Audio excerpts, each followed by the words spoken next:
সুধী দর্শক, আসসালামু আলাইকুম। আমার নিজের পূর্বপুরুষের জমিতে প্রবেশ করলাম।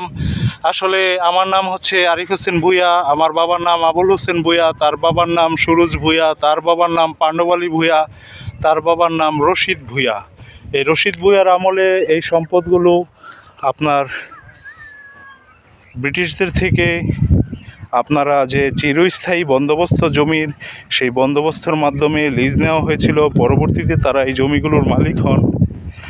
তা দেখুন, আমার বংশের মানুষ এই এরি ধানের প্রজেক্ট করেছে। এই ক্ষেতটিতে লঙ্কা অর্থাৎ মরিচের প্রজেক্ট করেছে। খুব ভালো মরিচ ধরেছে। অন্যান্য ক্ষেত থেকে এই ক্ষেতটিতে মরিচের পরিমাণও ভালো। আমার পূর্বপুরুষ দর্শক কৃষিজীবী ছিল, তারা কৃষিকাজ করত। তরমুজ, বাঙ্গি, তিল, শশা, খিরাই, কাউন, ভুট্টা সহ বিভিন্ন ধরনের শস্য উৎপাদন করত। এগুলি কিন্তু দর্শক আমাদের নিজেদের পূর্বপুরুষের ক্ষেত। আপনারা দেখতে পাচ্ছেন ভুট্টা ক্ষেত, ভুট্টা গাছ এসেছে। কত সুন্দর ভুট্টা গাছ, অসাধারণ সুন্দর পরিবেশ, বাতাস বইছে, গাছগুলো দুলছে। দর্শক, এই ক্ষেতগুলো একসময় সবই আমাদের পূর্বপুরুষের ছিল। বন্ডকের কারণে কমে গেছে। তার বংশধরেরা বংশ পরস্পরায় কিছু কিছু পেয়েছে বন্ডকে, অনেকে বিক্রি করে দিয়েছে। এই হচ্ছে আরেকটি ধান ক্ষেত। এই ক্ষেতটিও আমার পূর্বপুরুষের অর্থাৎ ভূঁইয়াদের বংশের সম্পত্তির একটা অংশ। তো যারা বড় ফ্যামিলি তারা বুঝতে পারবেন, গ্রামের সম্পদ একসময় হয়তো অনেকেরই অনেক ছিল। পর্যায়ক্রমে বন্ডকের কারণে আপনার জমি কমে গেছে। এই গ্রামের ছেলে একটি দেখা হলো, কি নাম তোমার? আরাফাত হাসান। তোমাদের বাড়ি কোনটা? ও, চকে ওনাদের বাড়ি। যা, ভালো থাকো। তা দর্শক, দেখতে পাচ্ছেন আপনারা কি সুন্দর বাতাসে হেলছে ভুট্টা গাছগুলো। এই ভুট্টা গাছগুলো আমার আপন ফুফাতো ভাই রোপণ করেছে। আশা করি ভালো ভুট্টা হবে। গাছের শারীরিক সৌন্দর্য খুব ভালো, খুব হৃষ্টপুষ্ট। তো দর্শক, আমরা আপনাদের আরও দেখানোর চেষ্টা করছি আমাদের পূর্বপুরুষের সম্পদ। এর আগে আমি যে ভিডিওগুলো দেখিয়েছি, এই ভিডিওগুলোতে অন্যান্য মানুষের সম্পদ ছিল। এই ভিডিওগুলো হচ্ছে আমার পূর্বপুরুষের ব্যক্তিগত মালিকানা সম্পদ।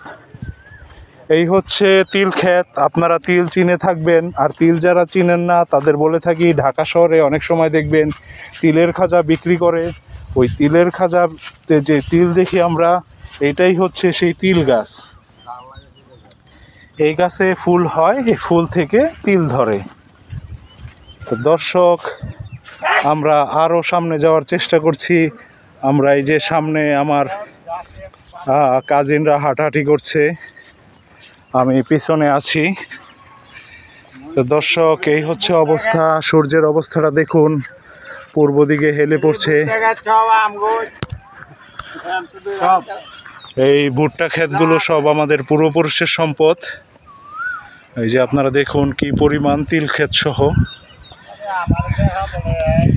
হ্যাঁ হ্যাঁ, শাহজালাল, দাঁড়াও দাঁড়াও। এই যে আমার ফুফাতো ভাই যে ভুট্টা ক্ষেতটা করেছে, তার সাথে আপনাদের পরিচয় করিয়ে দিচ্ছি। তো দর্শক, দাঁড়ান ভাই আপনারা। এই যে আমার ফুফাতো ভাই শাহজালাল ভূঁইয়া, উনি বর্তমানে এই কৃষি কাজের সাথে যুক্ত আছেন। উনি কনস্ট্রাকশন ব্যবসাও করেন, বহুবিধ ব্যবসা করেন।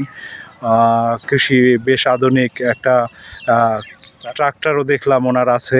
তো উনি আমার থেকে বয়সে একটু বড়, বাংলাদেশের কৃষি ধরে রেখেছেন। আমরা দোয়া করি যে পূর্বপুরুষের যে ব্যবসাটা ছিল, যে ঐতিহ্য ছিল, শাহজালালের মতো লোকেদের হাত ধরে এটা চিরদিন অতিবাহিত হতে থাক, এবং সবসময় বাংলাদেশের এই সবুজ বাংলাদেশের এই সবুজ শ্যামল বাংলা যাতে তারা ধরে রাখতে পারে, আমরা সেই আশাবাদ নিয়ে আমরা ভবিষ্যতে একটা সমৃদ্ধ বাংলাদেশ কামনা করছি।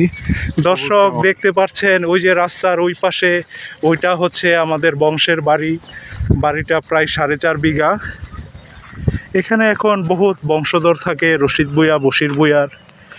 প্রচুর পরিমাণ মানুষের বসতি হয়ে গেছে।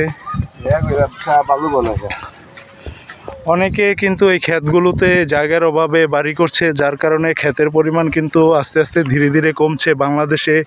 এই দিকেও সরকারকে দৃষ্টি রাখতে হবে যাতে কৃষি জমি নষ্ট না হয়, মানুষ যাতে জমিনের উপরে বাড়ি করতে না পারে। তা দর্শক, আজকে এই পর্যন্তই, আমাদের নিজের জমিগুলো দেখানোর চেষ্টা করলাম আপনাদের। সবাই ভালো থাকবেন, আল্লাহ হাফেজ।